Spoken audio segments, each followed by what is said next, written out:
जब आपको रिजल्ट? बिल्कुल, देखिए इस समय हम लोग आम आदमी पार्टी के ओबीसी मोर्चे द्वारा ऑर्गेनाइज जेल का जवाब वोट से कैंपेन के तहत लक्ष्मी नगर रेड लाइट के पास खड़े हैं।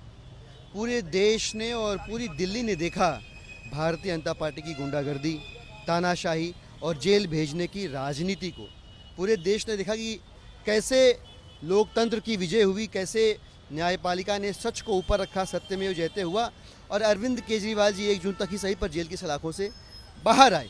भारतीय जनता पार्टी की जो कुल साजिश थी कि चुनाव प्रचार के दौरान अरविंद केजरीवाल जी को जेल की सलाखों के पीछे रखा जाए, वो साजिश नाकाम हुई।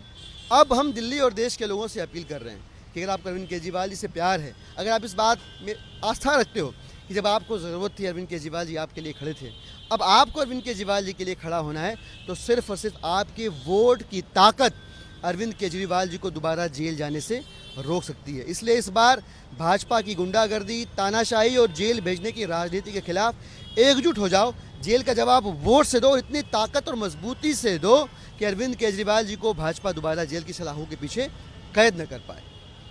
जब से सीएम बाहर आए हैं धुआंधार प्रचार हो रहा है, कल से उनके देश भर में जो है वो दौरे भी शुरू हो जाएंगे।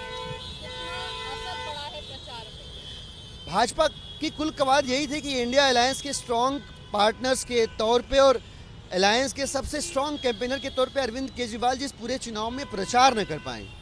लेकिन लोकतंत्र की जीत हुई, संविधान की जीत हुई, न्यायपालिका ने सत्य में जयते को अक्षुण्ण रखा। नतीजा ये कि अरविंद केजरीवाल जी अब प्रचार कर रहे हैं और भारतीय जनता पार्टी की जेल से बाहर आने के 24 घंटे के अंदर भारतीय जनता पार्टी के प्रोपेगेंडा की, उनके झूठ की, उनके तानाशाही की धज्जियाँ उड़ा के रख दी हैं, बखिया उधेड़ के रख दी है।